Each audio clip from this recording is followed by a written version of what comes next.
while ago, I saw a TikTok. It gave me concern because what the creator was saying sounded right, but in reality, they were talking about a subject that was much more complicated: beauty standards and proximity to whiteness. Beautiful POC friends be looked over for the most average looking white people. Now, if you want to see the TikTok in full, you can go find it on my page somewhere.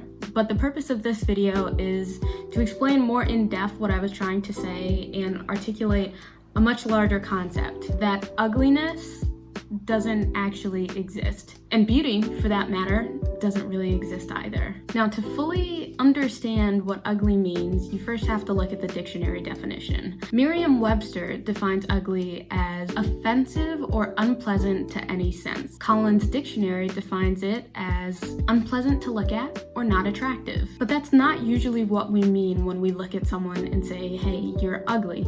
If that's what you were trying to articulate, you would just echo the iconic Kim Kardashian line to Kourtney. She's the least exciting to look at.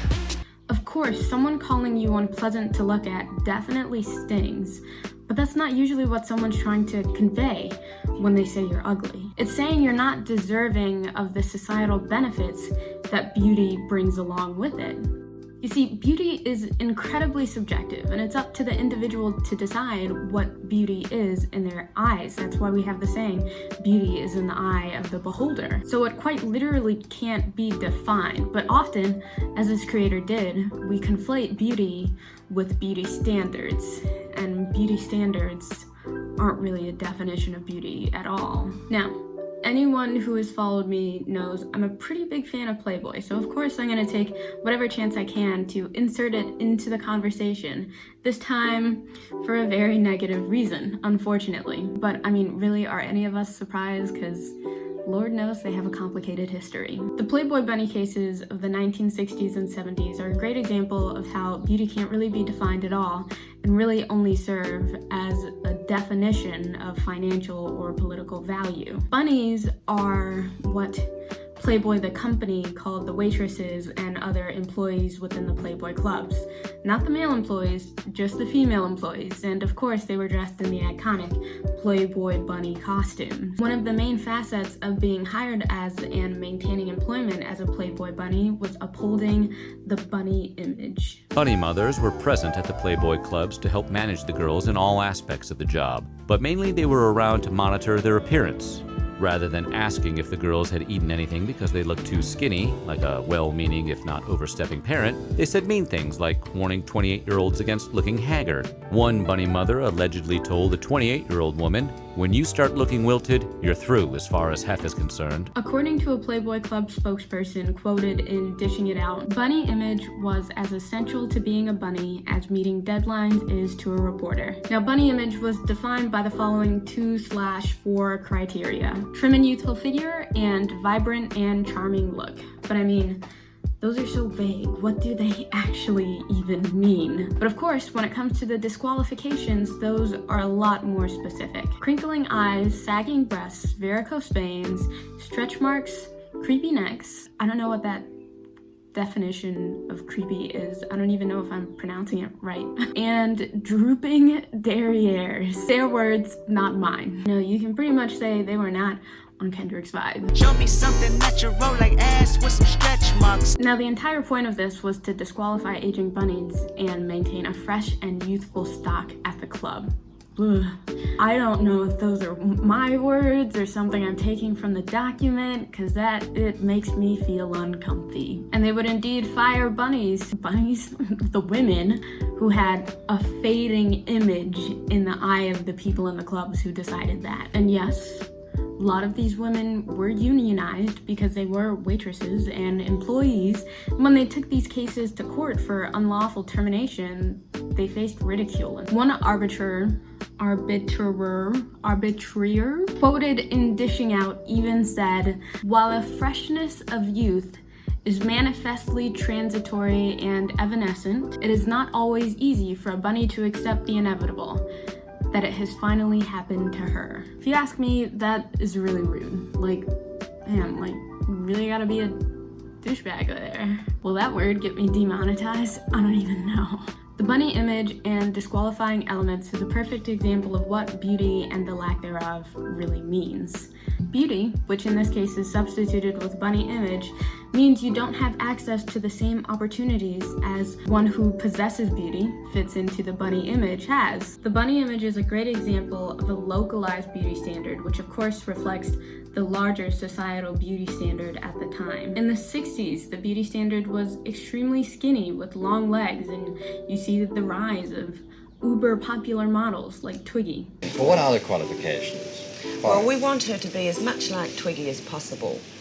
She needs to be as thin as Twiggy, to have those same sort of stick-thin legs and arms, and she needs to have the big round eyes to start off with. Now, in England, it's been reported that a number of these girls are half dead from malnutrition because they're mirroring themselves on Twiggy.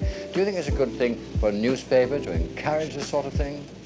I don't think we're doing any encouraging. They don't need any encouragement from us or anybody else. If they take up an idea, well, they take it up, and their parents can't stop them even. So we're not really encouraging anything. Serious strides were made for Black women with the Black is Beautiful movement and civil rights movement, and there was a heavy emphasis on maintaining natural African features, which Black people just didn't do in the past.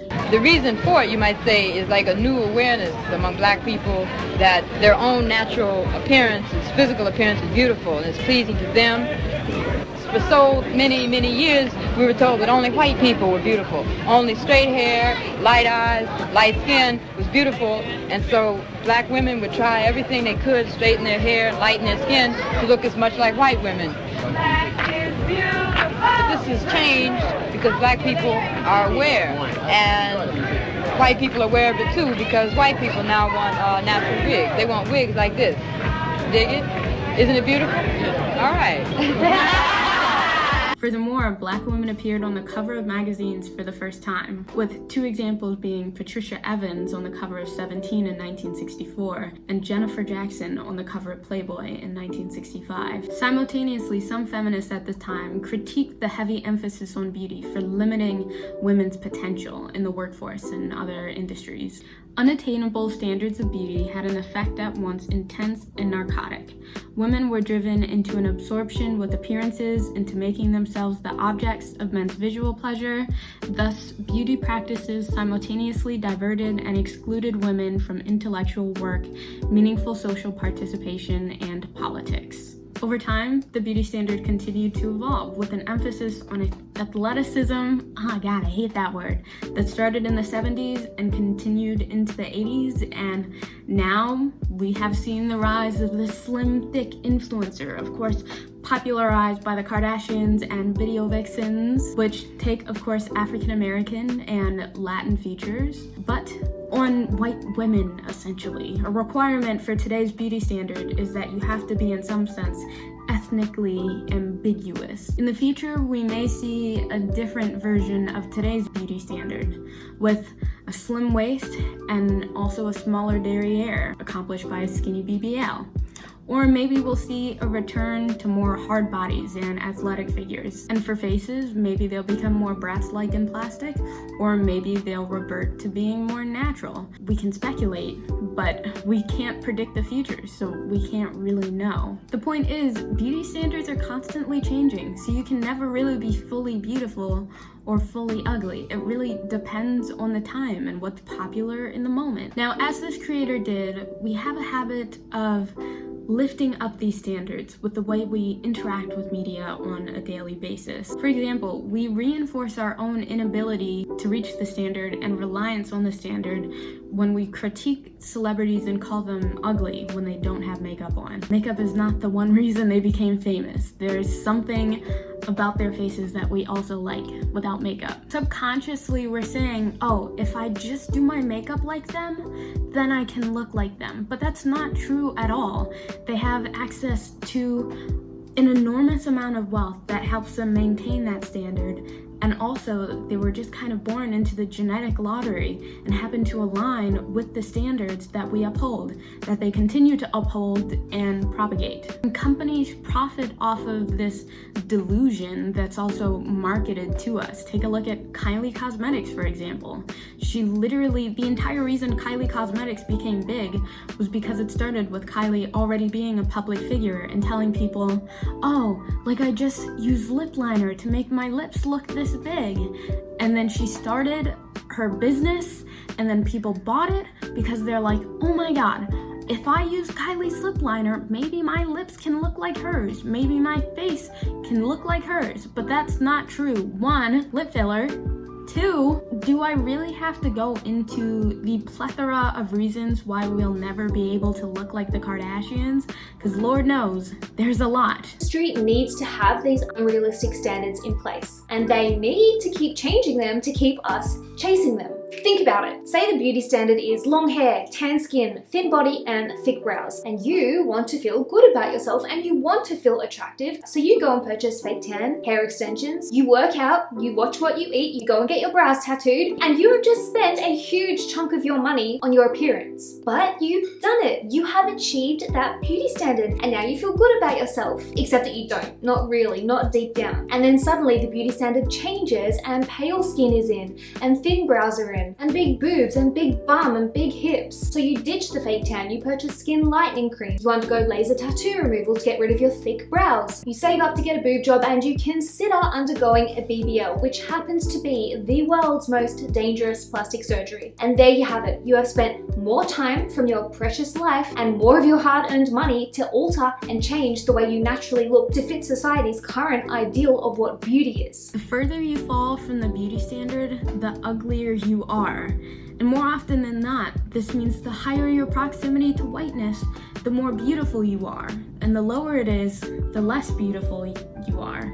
And this reinforces another super nefarious aspect of the beauty myth. More often than not, beauty is equivalent to whiteness. And in tandem to that, the entire concept of ugliness reinforces racism. Neil Irvin Painter, the author of History of White People, wrote, "It was important for those racial theorists to be superior in all areas. They not only wanted the people they called their women to be the most beautiful and their men to be the most virile,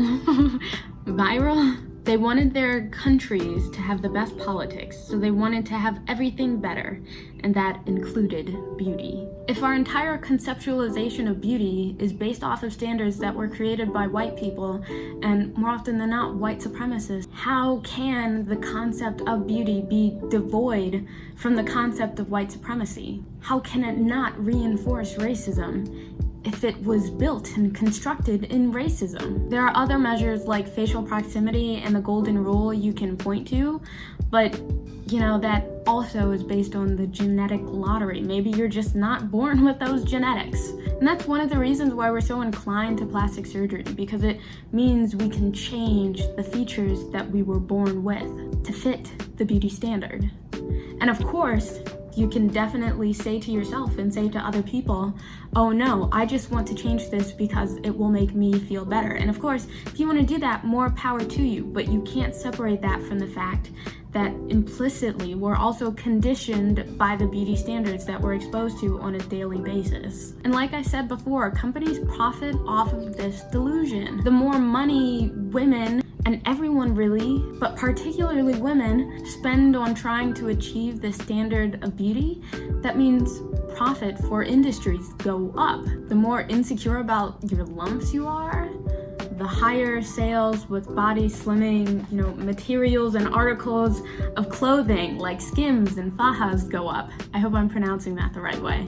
The more unrealistic the beauty standards are and farther from natural they are, plastic surgery sales go up. The more you want to cover the blemishes on your face, makeup sales go up. See, it's literally never ending. It continues on and on forever. Think about when you flip open a women's magazine. When you see articles about how to improve your makeup look or how to fix your hair or a new skincare routine, and then you see that followed by ads for makeup or ads for hair care products or ads for skincare products. That's not on accident. It's put there purposely so you'll be more inclined after reading that article to buy those products. And why do we even do all these things? Because we want to become more beautiful. And of course, it's great to want to improve ourselves, but we can't ignore the fact that the standards of beauty also play in to what we are striving for when we do these things. If you want to improve yourself, go for it. But we can't ignore the fact that we've consumed so much messaging about beauty that our opinions of our own beauty are inherently shaped by those messages. So in conclusion, ugliness is a socio-political concept that has nothing to do with what we think beauty and ugly actually mean. So the next time someone calls you ugly, just tell them, hey, you're stupid and your implicit bias is showing. Or if you really want to irritate them, call them a racist, because you know people hate being called racist, but most of us are. But that's a different topic for a different day. So of course, if you enjoyed this, leave a like and hit the subscribe button. I always hate this part because I'm so bad at it. Thank you for 20,000 followers on TikTok. That means a lot to me, and now we can shoot for 40,000 and then 60,000 and then 80,000, and I always ramble on this part. Someday we will get to 20,000 followers on this channel too. So Shadi, wherever you are, have a great day, afternoon, or night, and remember to smile more.